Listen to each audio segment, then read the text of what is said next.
But ಏನಪ್ಪಾ ಒಂದ್ ಹಂತಕ್ಕೆ ಅಫ್ಘಾನ್ ಕಡೆ ವರ್ಕ್ ಆಗ್ತಾ ಇರೋದು ಈ ಹಂತದಲ್ಲಿ ಅಂತ ಹೇಳಿದ್ರೆ ನೋಡಿ, ಆ ಗ್ರೂಪ್ ಬಿಲಿ ಬೆಸ್ಟ್ ನೆಟ್ ರನ್ ರೇಟ್ ಯಾರ್ದಿದೆ ಅಂತ ನೀವು ನೋಡಿದ್ರೆ ಅದು ಅಫ್ಘಾನಿಸ್ತಾನ್ +2.150. ಹಾಗಾಗಿ ಏನ್ ಗೊತ್ತಾ, ಇವತ್ತು ಶ್ರೀಲಂಕಾ ವಿರುದ್ಧ ಜಸ್ಟ್ 1 ರನ್ ವಿಕ್ಟ್ರಿ ಅಥವಾ ಲಾಸ್ಟ್ ಬಾಲ್ ವಿಕ್ಟ್ರಿ ಬಂದ್ರು ಕೂಡ ಅವ್ರಿಗೆ 4 ಪಾಯಿಂಟ್ ಆಗುತ್ತೆ.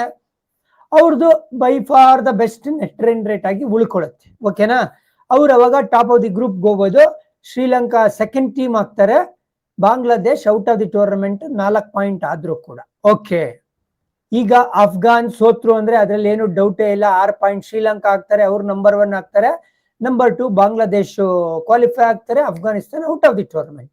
ಒಂದು 10 ಓವರ್ಸ್ ಅಂತರದಿಂದ ಏನಾರು ಸೋಲೋದು ಆ ತರ ಏನಾರು ಆಯ್ತು ಅಂತ ಹೇಳಿದ್ರೆ ಅವಾಗ ಶ್ರೀಲಂಕಾ ಕ್ವಾಲಿಫೈ ಆಗದೆ ಇರೋ ಸಾಧ್ಯತೆ ಕೂಡ ಇದೆ. ಹಾಗಾಗಿ ಈಗ ಶ್ರೀಲಂಕಾ ಗ್ಯಾರಂಟಿಡ್ ಅಂತ ಹೇಳಕ್ ಆಗ್ತಾ ಇಲ್ಲ. ಒಳ್ಳೆ ಕ್ರಿಕೆಟ್ ಅಂತೂ ಆಡಿದ್ದಾರೆ ಶ್ರೀಲಂಕಾ ಸೋಫಾರ್.